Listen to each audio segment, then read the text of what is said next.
never thought I'd be the kind of man whose wife walks out on him and our kids for someone half her age.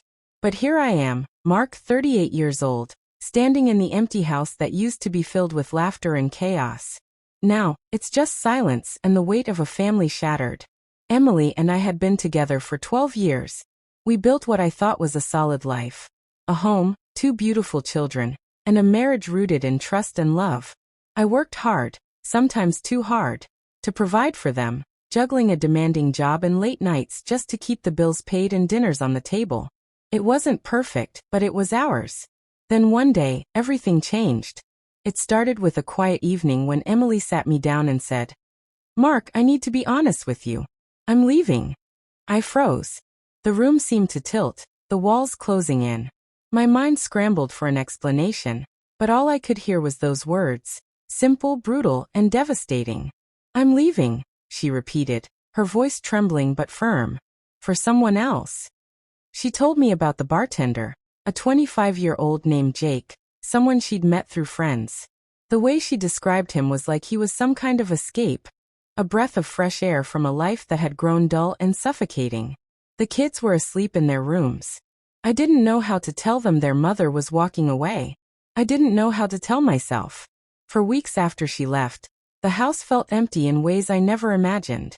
Their laughter gone, their tiny footsteps missing, and her absence like a wound that refused to heal. I tried to hold it together for the kids, but inside, I was breaking. Every time I looked at their photos, I wondered where I'd gone wrong. How could someone leave everything, the kids, the memories, for someone else? Friends told me to stay strong, to focus on the future, but all I wanted was to rewind time and fix what was broken. And then, just when I thought I'd started to find my footing, Emily came back. Not to visit the kids, not to talk about custody or arrangements, but begging to come back to me. When Emily showed up at the door that evening, I wasn't sure if I should let her in. After all the pain, the betrayal, the nights I spent alone trying to make sense of it all.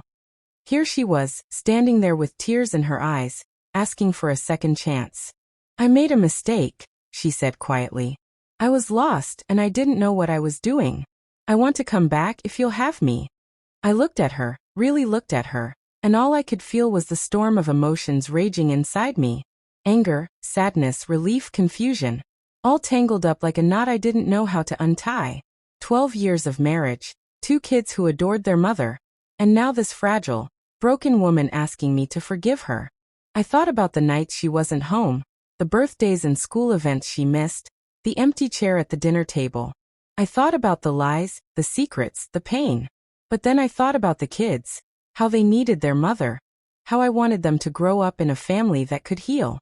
"Why now?" I asked. "Why come back after all this?" Emily's voice cracked. "Because I realized what I threw away. You and the kids, you're my family. The bartender, it was just a mistake, a bad choice when I was confused." I wanted to believe her. I wanted to believe that we could rebuild what was broken. But trust isn't something you fix overnight. For weeks, I wrestled with the decision. Could I forgive? Could I forget? Could I open my heart again after it had been shattered? I talked to friends, a counselor, anyone who would listen. The answer wasn't easy. In the end, I realized forgiveness isn't about forgetting what happened. It's about choosing whether to move forward despite the pain. I had to decide if our family was worth fighting for, or if the cracks were too deep to repair. Emily and I started attending counseling together. It wasn't easy. Every session forced us to face uncomfortable truths. The neglect, the loneliness, the mistakes we both made. But it also opened a door to honest conversations we'd been avoiding for years. She worked hard to regain my trust, showing up consistently, being open, and putting the kids first.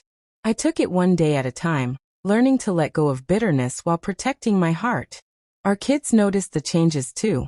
Slowly, smiles returned to their faces, bedtime stories became a shared ritual again, and family dinners started to feel like home. But I also made it clear, if things ever went back to how they were, if she hurt us again, there would be no second chance. My priority was our children, and I wouldn't let their world crumble again. This journey hasn't been perfect, and I still carry scars from the betrayal. But I believe in second chances when both people are willing to fight for what matters most. To anyone watching who's going through something similar, know this. Healing takes time, courage, and honesty. And sometimes the hardest decisions lead to the strongest families.